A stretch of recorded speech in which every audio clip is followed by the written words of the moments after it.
প্রায় ৯৫% Real Madrid ভক্তদের মাঝে আবদ্ধ ছিল পিএসজি শিবির। তবে স্বাগতিক মেজাজে খেলতে নামা লস ব্লাঙ্কোসদের সে আমেজ স্তব্ধ করে দিতে সময় লাগেনি ইউরোপীয় চ্যাম্পিয়নদের। ম্যাচের মাত্র ৯ মিনিটেই ডিফেন্ডারদের ভুলে জাবি আলোনসোর রিয়াল জোড়া ধাক্কা খায়। শেষ ম্যাচ রিয়ালকে ৪-০ গোলে বিধ্বস্ত করে ক্লাব বিশ্বকাপের ফাইনাল নিশ্চিত করে পিএসজি।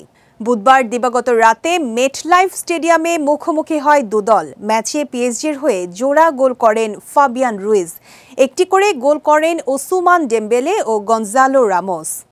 এদিন ম্যাচের ৬ মিনিটে ফাঁকা পোস্ট পেয়ে গোল উৎসব শুরু করেন পিএসজি তারকা রুইজ।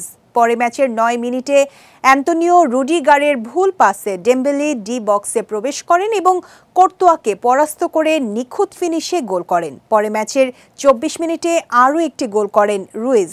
এদিন ম্যাচের ৮৭ মিনিটে বদলি খেলোয়াড় রামোস শেষ গোল করেন পিএসজির হয়ে। ফলে ৪-০ গোলের জয় নিয়ে ফিফা ক্লাব বিশ্বকাপের ফাইনাল নিশ্চিত করে পিএসজি। এদিকে এই ম্যাচে রিয়াল মাদ্রিদ আক্রমণাত্মক ফুটবল খেলতে পারেনি, যা রিয়াল কোচ জাবি আলোনসোর কৌশলগত ব্যর্থতাকে প্রতিফলিত করে।